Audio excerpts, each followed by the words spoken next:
Hello and namaste everyone. Welcome to lecture 35 of this NPTEL course on stochastic approximation.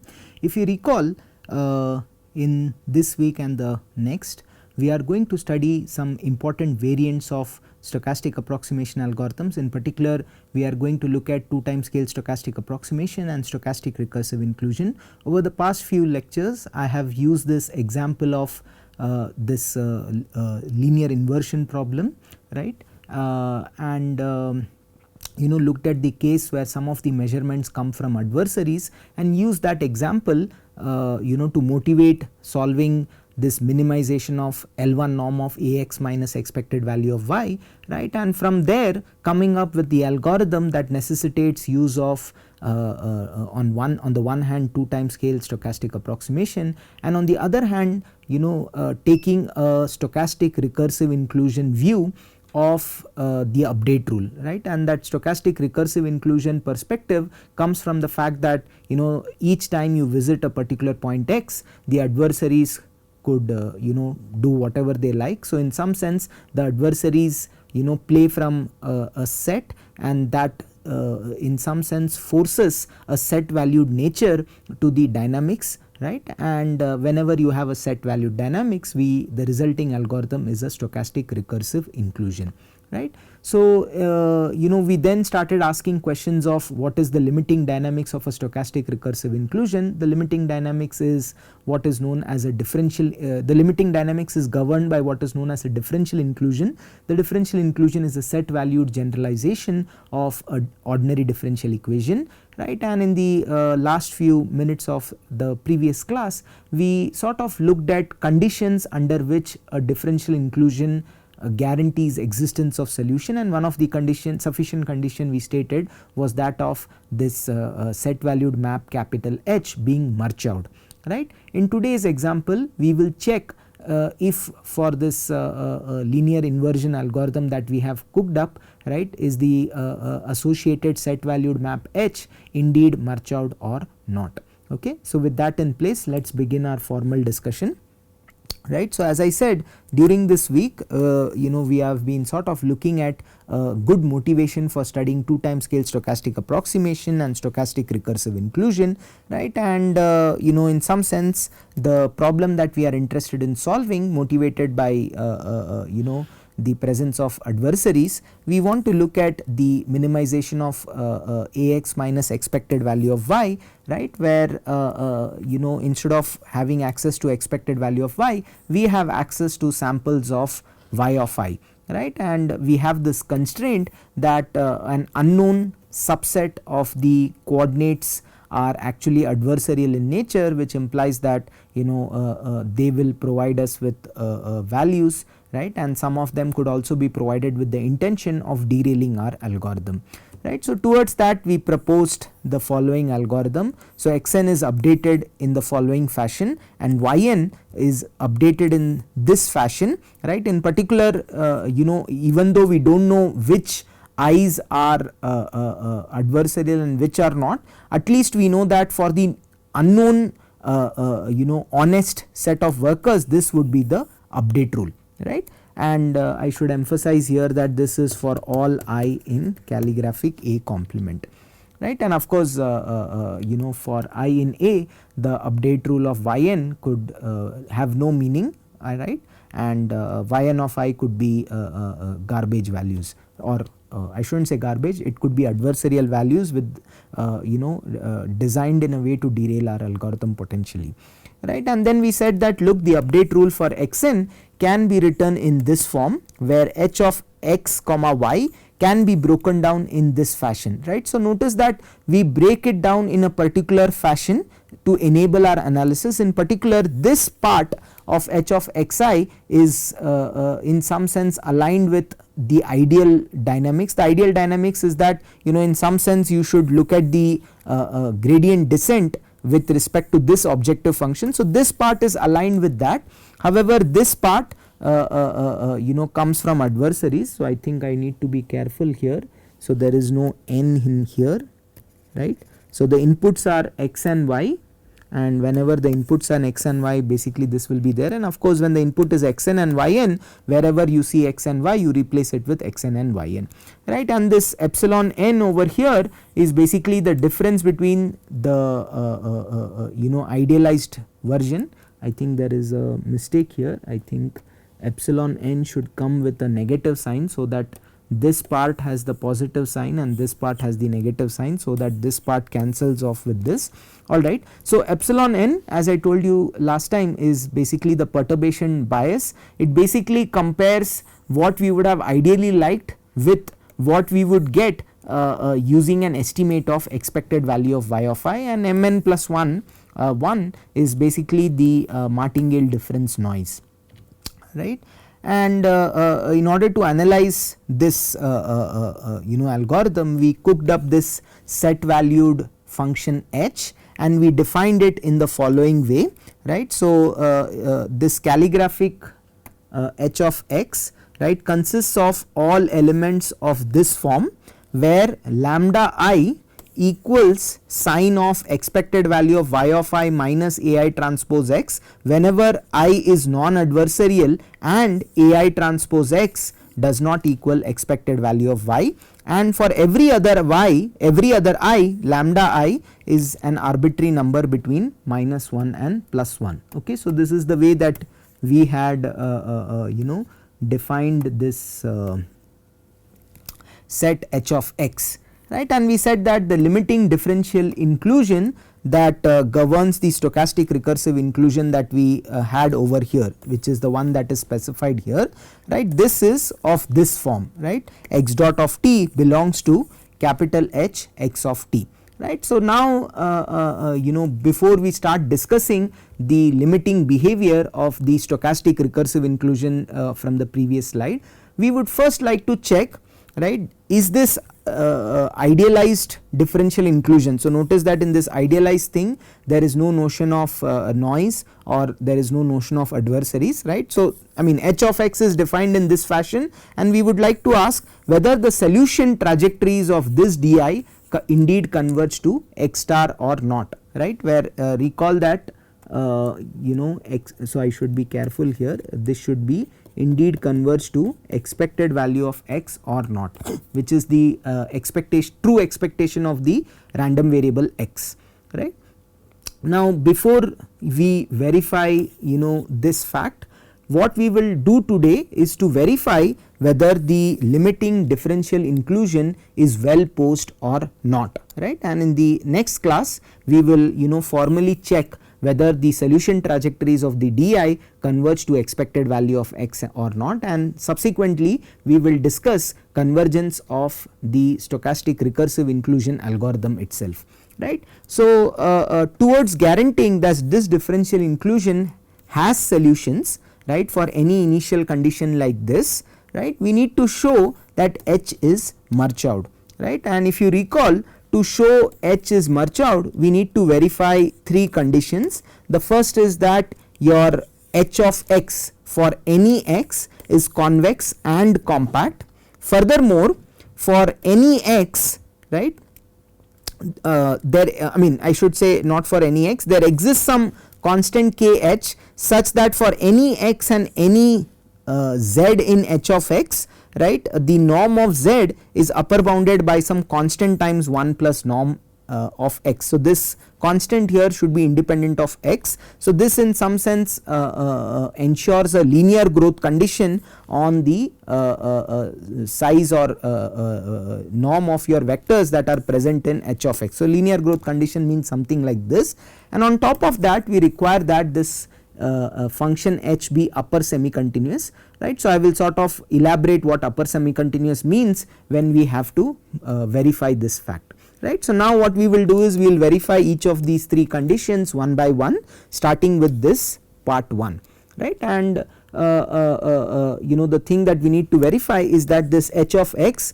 is convex and compact, right. So let us begin by verifying that this h of x that we had defined over here is indeed convex, right. So towards that let us consider two arbitrary elements z1 and z2 which belong to capital H of x, right, capital H of x, right. And in order to show that this set is convex, we need to show that if I take any convex combination of Z1 and Z2, right, they also belong to H of x, right. So in some sense we want to show that if Z1 and Z2 are two arbitrary points in H of x, then the line segment connecting Z1 and Z2 also lies within H of x, and in order to show that the line segment contains within H of x, it suffices to pick an arbitrary value of alpha between 0 and 1 and show that this convex combination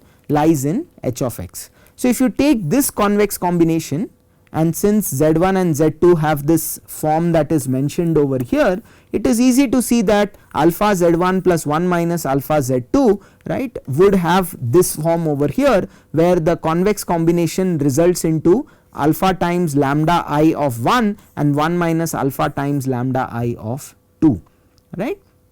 Now since both Z1 and Z2 belong to H of x, it follows that for any I which is honest and AI transpose not equal to expected value of y of I, it must be the case that the corresponding coefficients equal the sign, right. So lambda I1 and lambda I2 must equal the sign of this expression, right, and what that implies is that for such values of I, these two things will be the same. So alpha times this plus 1 minus alpha times this will precisely be this value over here. Now for any I such that either I is adversarial or I is honest and AI transpose x equals expected value of y, lambda I1 and lambda I2 could be arbitrary values between -1 and +1. However, this interval -1 to +1 is convex, which implies that if I take a convex combination of these coefficients, that convex combination will also lie in -1 to +1. In turn, that implies that for such a I, this belongs to -1 to +1, right, and hence this convex combination indeed belongs to H of x, right. So recall that for any vector to belong to H of x, it should have a form like this, right, and for every I for which both these conditions hold, lambda I should equal the sign, and for all other I, lambda I should belong to -1 to +1. So which is what we have verified here, and hence this conclusion goes through, which finally shows that this set H of x is convex, right. So now we need to next we need to now show that this H of x set is compact, right. To show a subset of RD is compact, since RD is a Euclidean space, right, it suffices to show that H of x is closed and bounded. That is an equivalent characterization of a compact set, right. And in order to show that this H of x is closed and bounded, we will begin by showing for any x, H of x is bounded, right. So towards that, observe that if we pick any z in H of x, then z must have a form like this, right, and hence the norm of this must equal the norm of this expression.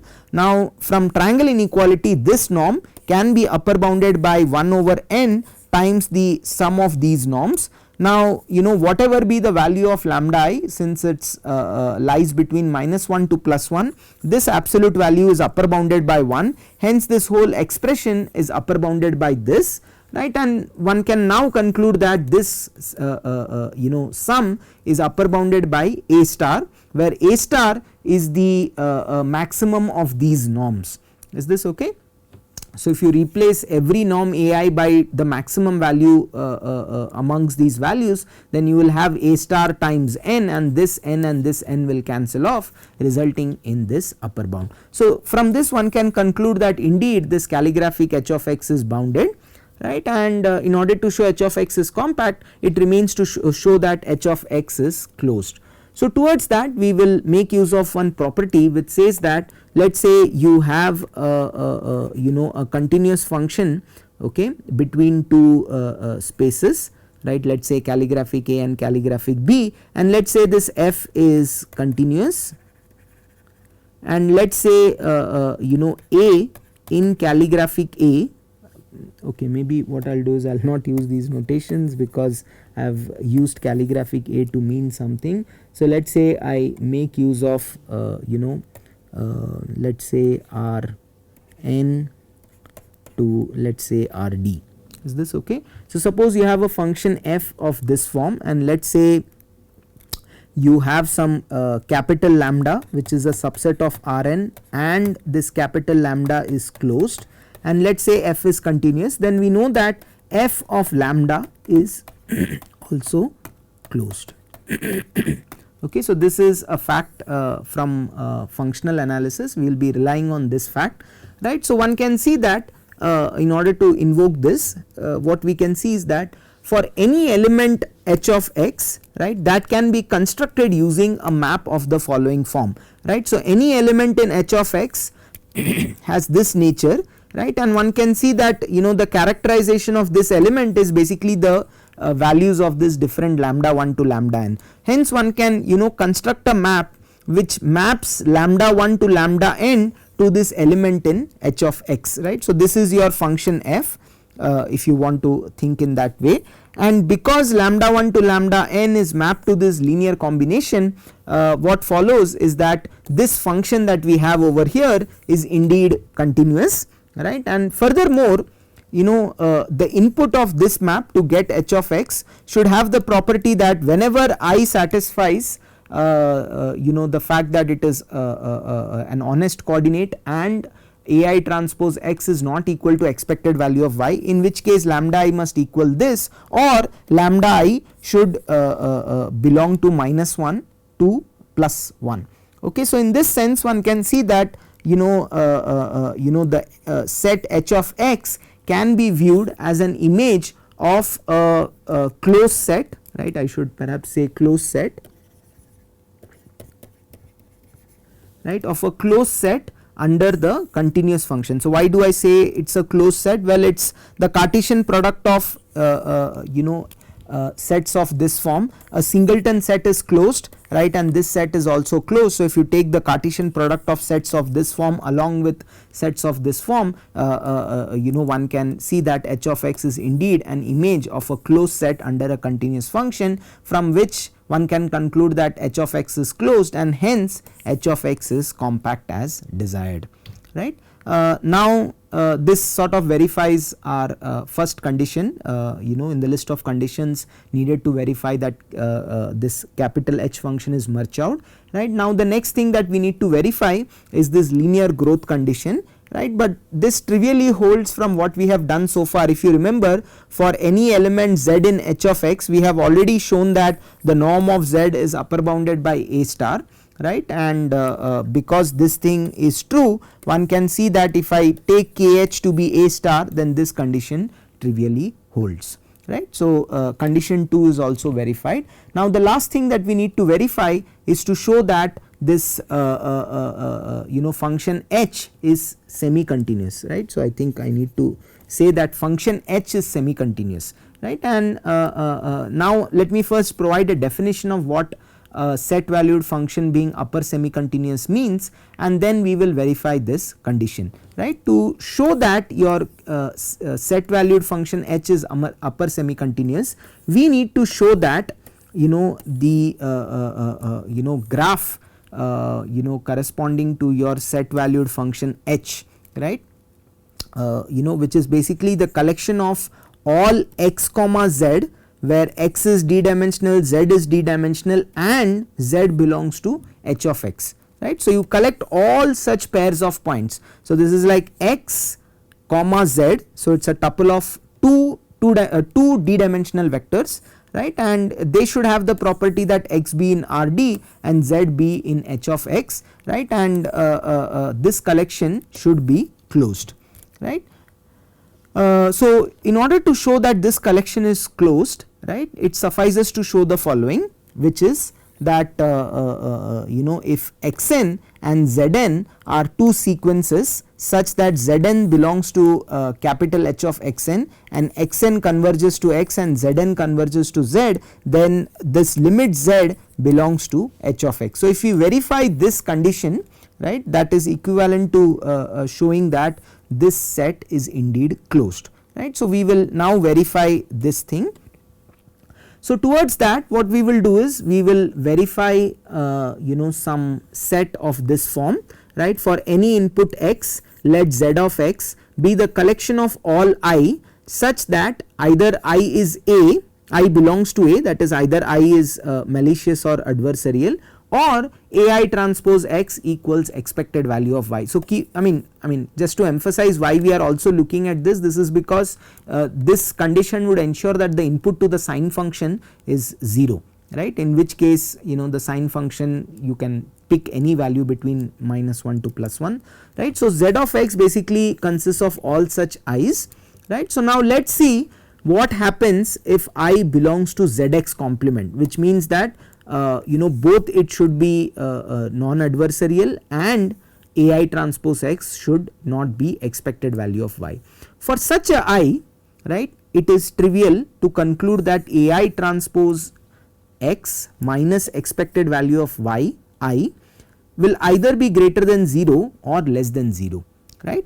And since xn converges to x, right, which it follows that AI transpose xn minus expected value of yi will also converge to this expression, because this is a continuous function. So, if xn converges to x, this expression should converge to this, and if this has a specific sign either greater than 0 or less than 0, then this expression eventually should also have the same sign, right. So, that is what I have said, that there exists some n naught such that for all n bigger than n naught, this expression and this expression have the same sign, right. Consequently, for all n bigger than n naught, we can conclude that z of x complement is a subset of z of xn complement. Recall that zx zx complement is basically the collection of all those indices which are honest, and AI transpose x is not equal to expected value of y. Now, what we have managed to show on the previous slide is that for all such I, right, the I will also be in zxn complement. And what is zxn complement? It is basically the collection of all those i's which are honest, and AI transpose xn minus expected value of I is not equal to expected value of y of I, right. So, so for every I that belongs in zx complement, we have already shown that such a I also belongs to this, and from this one can conclude that z of x complement is a subset of zxn complement, right. And from that one can conclude that zxn must be a subset of zx, right. So, I have removed the complement from here and flipped the subset relation, and hence z of xn is a subset of z of x, right. So, from this what I want to conclude is that, okay, for all n bigger than equal to n naught, right, your h of xn, right, is a subset of h of x. So, this is something I want to conclude, right, and you will soon see why this is important, right. So, you will soon see this, right. So, okay, so first let us verify that this h of xn is a subset of h of x, right. So, towards that what we will do is you pick n bigger than n naught and let us consider an element in h of xn, right. So, let us consider an element in h of xn. So, any element in h of xn would have the following form, that is it will be 1 over n some I in 1 from n lambda I n ai. So, this is a generic representation of an element in h of xn, and I want to conclude that any element that is in h of xn for n bigger than n naught will also be in h of x, right. So, towards that what we will do is we will break this sum into two parts. One is where I belongs to z of xn and I belongs to zxn complement, right, or I does not belong to zxn, right. So, we can split this sum into these two parts, right, and what we have managed to show is that zxn is a subset of zx, or equivalently zx complement is a subset of zxn complement, Is this okay? Now let us try to understand these two terms here. In particular, let us try to understand what can we say about these lambda in values, right. Okay, so for every lambda in over here, right, for every lambda in over here, right, if I belongs to zxn, we leave it as it is, right, and for for I belonging to zxn complement, okay. So I think I have made a mistake in the argument here. What I should say is, let this be this, okay, and what I will do is I will further split this sum into this and this, okay. So because your zx complement is a subset of zxn complement, right, we can split this zxn complement into something that belongs to zxn complement but does not belong to z of x, and the last terms which belong to z of x, right. So what I am trying to do is, you have your zx here, right, and you have your zxn over here, right. So zx complement here and zxn complement here. So we have managed to show from this fact that zx complement is a subset of zxn complement, right. So I should be able to split your I in zxn complement in the following way, that is, either you belong to this blue region or you belong to this black region, right, and hence if it belongs to this, so then what we can do is we can split this up in the following way. Is this okay? So we can split this up in the following way. So I in zxn complement can be split as I in zxn complement minus z of x, that is, it lies in the blue region, or I belongs to zx complement. Is this okay? So in zx complement, the value of lambda I should precisely be what is mentioned over here, right. So for every I over here, your lambda I should have this value, and here lambda in can be some arbitrary value, and here lambda I could either be +1 or -1, since it belongs to zxn complement, it belongs to +1 or -1, but you can see that for a sum of this form to belong to h of x, we require that for every I in zx complement, this lambda I should match this sign, which is something we have shown already. I mean, that was the characterization of your n naught, and since for all I in zx complement lambda I indeed equals this value, one can then conclude that because these lambda ins and the lambda I over here, right, I should again say this is lambda in, right. So these set of values, right, are these values can be anything between -1 and +1. One can use this fact to conclude that this expression over here indeed belongs to h of x, right. So what we have managed to show is that for n bigger than equal to n naught, if I pick an arbitrary element in h of xn, then that arbitrary element must indeed belong to h of x, and hence one can show that h of xn is a subset of x, right. So what we have from this, what we can conclude is that, right, eventually, right, your zn belongs to h of xn, right, that is something that is required over here, right, and we have now managed to show that xn is a subset of x. So which implies that for all n bigger than n naught, zn belongs to h of x, right, and previously we had shown that this h of x set is actually closed, right, and we now have that the tail of this zn sequence belongs to h of x for all n bigger than n naught, that is the tail, right, and we also know that zn converges to z. So from the fact that h of x is closed, one can now conclude that z belongs to h of x as desired, right. So this brings us to the end of today's class. So let me quickly summarize what we have done in today's class, right.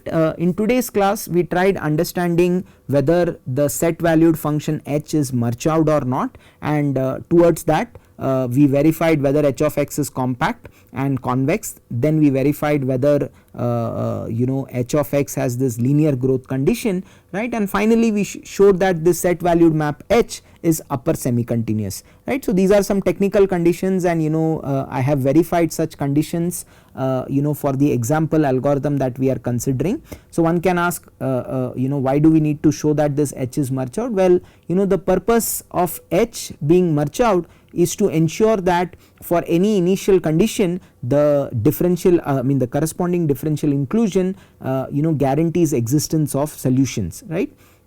So this is the fact, and one can in some sense imagine this this Marchaud property being a set valued generalization of this Lipschitz continuity that we had studied when we were discussing existence and uniqueness of solutions. So there the Lipschitz continuity ensured uniqueness and existence of solutions. In the context of differential inclusions, the Marchaud property only guarantees existence of solutions, right. In the next class what we will see is why should the solution or why should any solution trajectory of this differential inclusion corresponding to this stochastic recursive inclusion that we are considering, okay, should behave as desired. So here the goal is to find expected value of x. So what we would like to ask is why should the solution trajectories of this di converge to expected value of x. If that does not happen, then we cannot hope the corresponding stochastic recursive inclusion to do magic. However, if the solution trajectories of the differential inclusion are well behaved, then we can then identify conditions under which the limiting behavior of your stochastic recursive inclusion, okay, mirror those of the solution trajectories of your differential inclusion. So this is something we will verify in our next class. Until then, goodbye and namaste, see you then.